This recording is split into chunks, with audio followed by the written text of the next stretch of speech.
Top quality और consistent performance के लिए सिर्फ सिल्वर पंप नाम याद रखना। पंजाब गडिಯಲ್ಲಿ ಆಂಟಿ ಡ್ರೋನ್ ವ್ಯವಸ್ಥೆ, ಡ್ರೋನ್ ಮುಖಾಂತರ ಶಸ್ತ್ರಾಸ್ತ್ರ ಡ್ರಗ್ಸ್ ಕಳಿಸುವಂತ ಪಿತೂರಿಯನ್ನ ಹಿಂದೂ ಕೂಡ ಮಾಡಿದೆ, ಈಗಲೂ ಕೂಡ ಮಾಡ್ತಾ ಇದೆ. ಪಾಕ್ ಡ್ರೋನ್ ಅನ್ನ ಭಾರತೀಯ ಸೇನೆ ಹೊಡೆದು ಉರುಳಿಸಿದೆ. ಆಂಟಿ ಡ್ರೋನ್ ಕಾರ್ಯಾಚರಣೆ ಶುರುವಾಗಿದೆ ಪಾಕಿಸ್ತಾನದ ವಿರುದ್ಧ.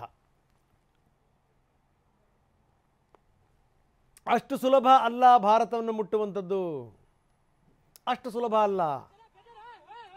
ಆದರೆ ಸಾಯಲೇಬೇಕು ಅಂತ ನಿರ್ಧಾರ ಮಾಡಿರುವಂಥವ್ರು ಯಾವ ಹೆಜ್ಜೆ ಬೇಕಾದರೂ ಇಟ್ಟುಬಿಡ್ತಾರಲ್ಲ, ಇದ್ರ ಬಗ್ಗೆ ಯೋಚನೆ ಮಾಡಬೇಕು.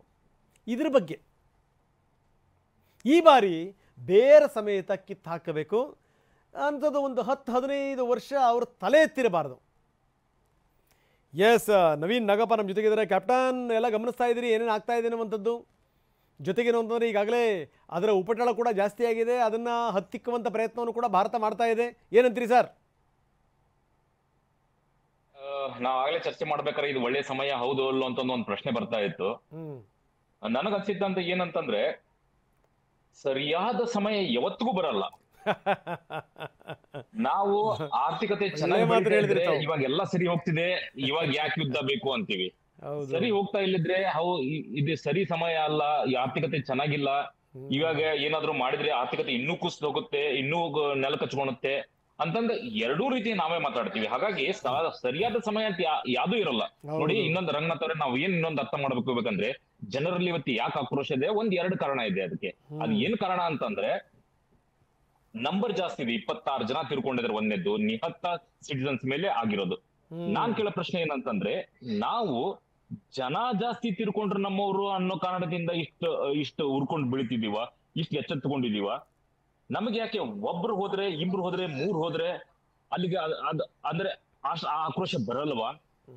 ಸೊ ಹಂಗಾಗಿ ನಾನೇನ್ ಹೇಳೋದಂತಂದ್ರೆ, ಪ್ರತಿ ಒಬ್ಬ ಪ್ರಜೆಯ ಜೀವನ ಕೂಡ ಅಷ್ಟೇ ಇಂಪಾರ್ಟೆಂಟ್ ಅಂತ ನಾವು ತಿಳ್ಕೊಬೇಕು. ನಿಜ ಸರ್. ಆಮೇಲೆ ಸರಿಯಾದ ಸಮಯ ಅಂತಂದ್ರೆ ಕಾಯೋದು ಬೇಡ, ಇದೇ ಸರಿಯಾದ ಸಮಯ. ಯಾಕಂದ್ರೆ ನಾವು ಎಲ್ಲಿವರೆಗೂ ಅಂತ ಕಾಯ್ತೀವಿ?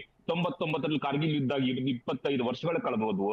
ಪಾರ್ಲಿಮೆಂಟ್ ಮೇಲೆ 2001ರಲ್ಲಿ ಅಟ್ಯಾಕ್ ಆಗುತ್ತೆ, ಪುಲ್ವಾಮಾದಲ್ಲಿ ಅಟ್ಯಾಕ್ ಆಗುತ್ತೆ, 40 ಜನನ ಕಳ್ಕೊಂತೀವಿ. ಹಿಂಗಾಗಿ ಎಲ್ಲಿವರೆಗೂ ಅಂತ ತಡ್ಕೊಂತೀವಿ. ಬಹಳ ಒಳ್ಳೆ ಮಾತನ್ನ ಹೇಳಿದ್ರಿ ರವಿ ಜೋಶಿ ಅವರೇ. ಯಾಕಂದ್ರೆ ಮೊನ್ನೆ ನಮ್ಮ ಮುಖ್ಯಮಂತ್ರಿಗಳು ಹೇಳ್ತಾ ಇದ್ರು, ಮೊದಲು ಯುದ್ಧ ಬೇಡ, ಯುದ್ಧದ ಪರವಾಗಿ ನಾವಿಲ್ಲ ಅಂದ್ರು.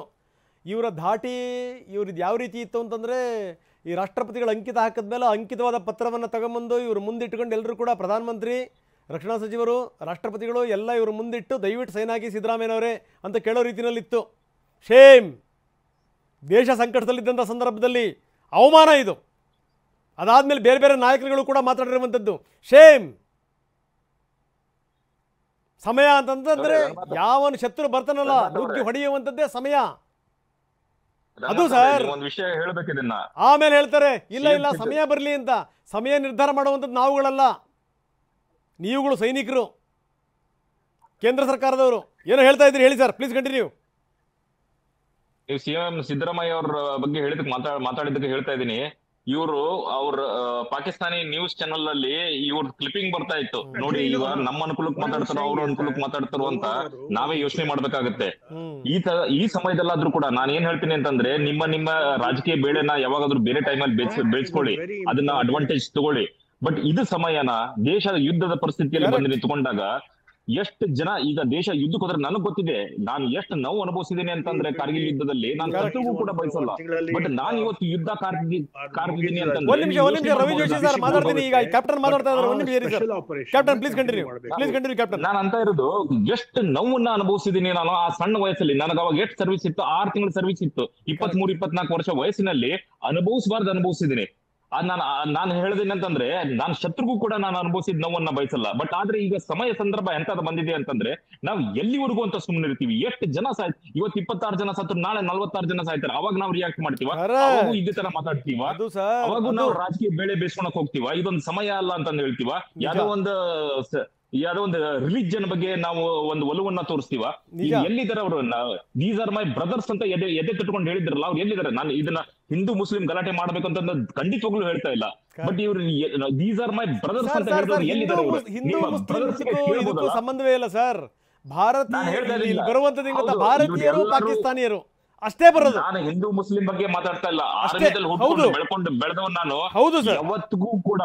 ಆದ್ರೆ ನಾನ್ ಹೇಳ್ತಿರೋದು ಏನಂತಂದ್ರೆ, ನೀವು ಒಂದು ಪಕ್ಷವಾಗಿ, ಒಂದು ಪೊಲಿಟಿಕಲ್ ಪಾರ್ಟಿಯಾಗಿ ಒಬ್ರ ಮೈನಾರಿಟಿ ಇರ್ಲಿ ಮೆಜಾರಿಟಿ ಇರ್ಲಿ, ಅವ್ರ ಬಗ್ಗೆ ನಿಮ್ಮನ್ನ ಒಲವನ್ನ ಜಾಸ್ತಿ ತೋರಿಸ್ಬೇಡ್ರಿ. ಬೇಡ Every citizen ಸರ್. ಈಗ life is ನಾನು important. ಮಾತಾಡಿದೆ, ಹನೀಫುದ್ದೀನ್ ಉದಾಹರಣೆ ಕೊಟ್ಟೆ, ನಾನು ಅವ್ರ ತಾಯಿ ಉದಾಹರಣೆ ಕೊಟ್ಟೆ. Exactly. ನೀವು ಆ ಹೌದು. ತಾಯಿ ಬಗ್ಗೆ ಎಷ್ಟು ಒಳ್ಳೆ ಮಾತನಾಡಿದ್ರಿ. ಬರುತ್ತೆ ಇಲ್ಲಿ ಜಾತಿ ಬಂತ, ಧರ್ಮ ಬಂತ, ಮತ ಬಂತ? ಅಲ್ಲ, ದೇಶ ದೇಶ ಅಷ್ಟೇ. ಎಲ್ಲ ಅಷ್ಟೇ. ದೇಶದ ಪ್ರತಿಯೊಬ್ಬ Yes. ಪ್ರಜೆ, ಅವನು ಹಿಂದೂ ಆಗಿರ್ಲಿ, ಮುಸ್ಲಿಂ ರವಿ ಜೋಶಿ ಸರ್. ಆಗಿರ್ಲಿ, ಇಸಾಯಿ ಆಗಿರ್ಲಿ, yes, captain Ravi Joshi sir life ಮಾತಾಡ್ತಾರೆ. important. Ravi Joshi sir, please continue. Yes, ಅದು ಬಹಳ ಮುಖ್ಯ ಪಾಯಿಂಟ್ ನೀವು ರಂಗನಾಥ್ ನೀವು ಹೇಳಿದ್ರು.